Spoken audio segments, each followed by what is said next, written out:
This clip will go down in the Basketball Trash Talking Hall of Fame. Not because Devin Booker's trash talking worked, not because he actually backed it up or anything, but because of the absolute obliteration that was to follow. Devin Booker did not know it at the time, but this is where it all ended.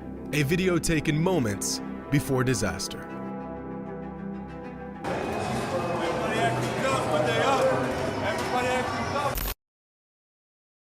Today's video is sponsored by Skillshare. Skillshare is an online learning community where you can explore thousands of classes with members across 150 countries. Looking to fuel your passion for design? Skillshare's got you covered. Maybe you're an athlete who wants to enhance your mental game. Well, look no further. From sports to music to business and everything in between, Skillshare's classes are fit for every interest and skill level. One of the most common questions I'm asked by viewers is, how do I make my videos? Or where and how an aspiring creator should get started on their creative journey? And my answer is always Skillshare. Skillshare offers countless classes in animation, editing, filmmaking, and many more.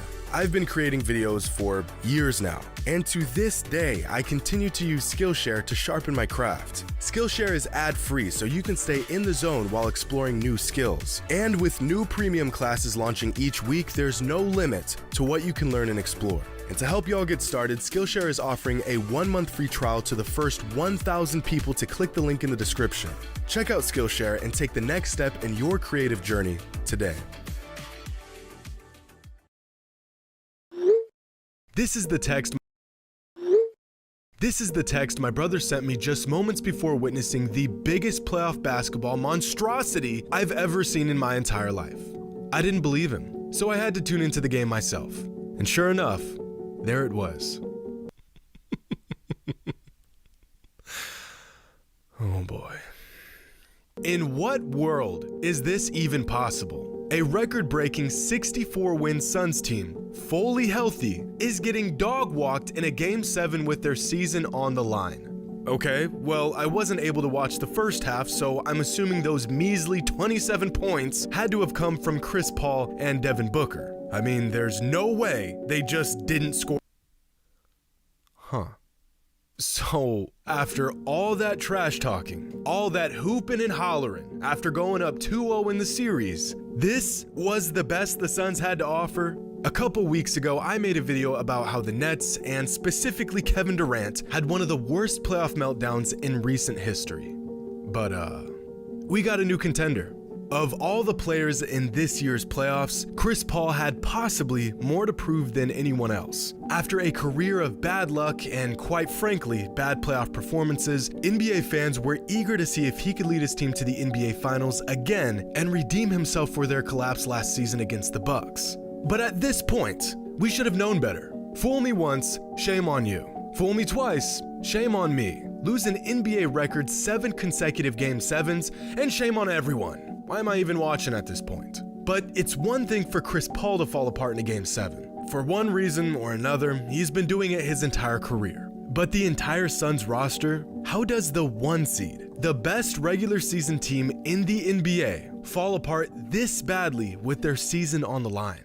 In the first half of Game 7 against the Mavericks, the Suns' starting 5 combined for 15 points on 29 shots. Luka Doncic, by himself, had 27 points on 12 shots. Chris Paul and Devin Booker combined for a whopping 3 points in the first half.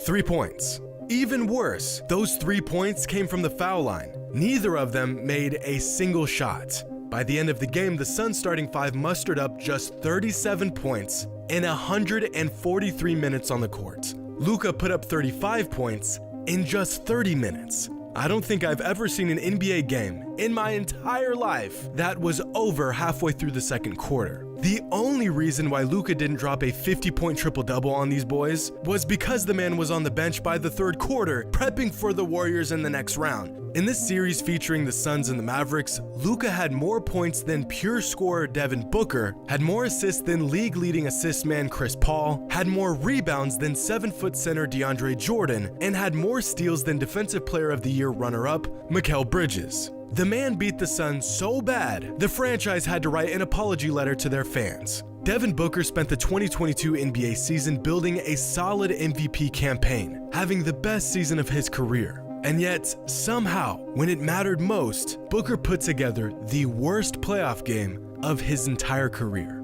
The man didn't even put up a fight. It's like there's no fire in him. He's not rising up in these big games. And this big game mentality is what separates guys like Luka and Giannis from others. Sure, these guys are vastly more talented than their peers, and that definitely helps. But just as valuable as their skill set and physical tools is their will to win. Luka Doncic would rather die trying than lose a Game 7 like this. The man won't back down to anyone, and he has the game to back it up. I mean, seriously, is there anything better in sports than a superstar who plays better under pressure? A player that can take the trash talk, spit it right back, and make you regret it. Luka said it best after their Game 5 loss against the Suns.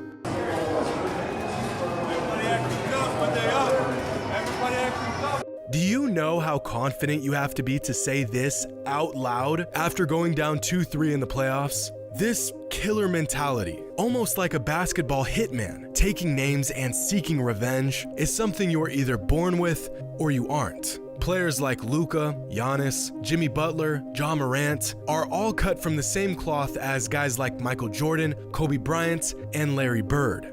There is no end to what they will do to win. It's almost psychotic at times. Not every night will be some monumental performance, but you can guarantee that they'll go down swinging. We often wonder why some players, although extremely talented, seem to never step up to the plate when all the chips are on the table. While some players rise to the challenge and love every moment of it, others shrink under the mounting pressure of these career-defining moments. It's intangible and immeasurable, but it's there. And the thing about guys who don't have it is that they tend to underestimate the guys who do have it. In the 90s, NBA players were legitimately scared to trash talk Michael Jordan. I mean, they already knew that there was a slim chance he wasn't going to dismantle them. But at least if they kept quiet, Michael might just spare them from embarrassments in front of friends and family. Everybody's tough when they're up. And wouldn't you know it, come Game 7 when the Mavericks were up, Devin Booker was quietly sitting on the bench with not a single word to say. Which really makes you wonder if Devin Booker is cut from not the same cloth as the Kobe Bryants of the NBA world, but from the same cloth as the Chris Pauls of the NBA. There's nothing wrong with that. CP is one of the greatest point guards of all time. But if you're relying on him to close out a game with everything on the line, you might be in some trouble. Patrick Beverley has been on a Chris Paul slander campaign for the last few days, and whether it's true or not, he spoke about how NBA teams aren't all that worried about facing Chris Paul. CP3, is he going to be a Hall of Famer? No question about it. Yeah. Right? No question about it. Do guys in the NBA go to sleep early the night before playing the Phoenix Suns? Hell no. No. You mean as a team, or would you talk about Chris Paul individually? Chris Paul individually. Okay. No. I'm going to Steak 44 over there in Phoenix. I'm going to have me a nice little wine, probably sweat it out, and the pregame shoot around and get ready for Chris Paul. Steph Curry, I'm going to bed at 8 o'clock. Mom, don't call me. My girl, don't call me. I'm locked in right now. It's two different monsters. That's all. And although that's really rich coming from a guy who spent the last 8 years getting spanked by Chris Paul, I think there's probably a lot of truth to what he's saying. Chris Paul just doesn't have that hitman mentality that other greats have, and Devin Booker may not have it either. This whole Game 7 collapse, and even going back to last year's finals, reminded me of that clip from a couple years ago where Devin Booker was complaining about getting double teamed at an open gym. Instead of embracing the challenge, he became frustrated with it. Instead of welcoming the double team to enhance his game, he complained about it. Some fans often say Devin Booker is the closest thing to Kobe Bryant in today's NBA. But don't get it twisted, because you want to know what Kobe Bryant said when he was getting double teamed? Was people double teaming you during pickup? Oh yeah. And what do you think about? Like, say you got to send another one. straight up. Yeah, you got to send another one, man. Straight the fuck. I don't care how talented a player is. If he doesn't have a cutthroat, get out of the way, I got this mentality to his game, he will only get so far. Two superstars don't just happen to score 3 combined points in the first half of their biggest game of the season. It's one thing to get out to a slow start, but this is the result of a player who lives and thrives off of big moments, having a field day with 2 players that can't help but to freeze up in big moments. Either you have it or you don't. Some players lack it, some players are honing it, and some players are made of it. Hope you all enjoy it. And as always, until next time.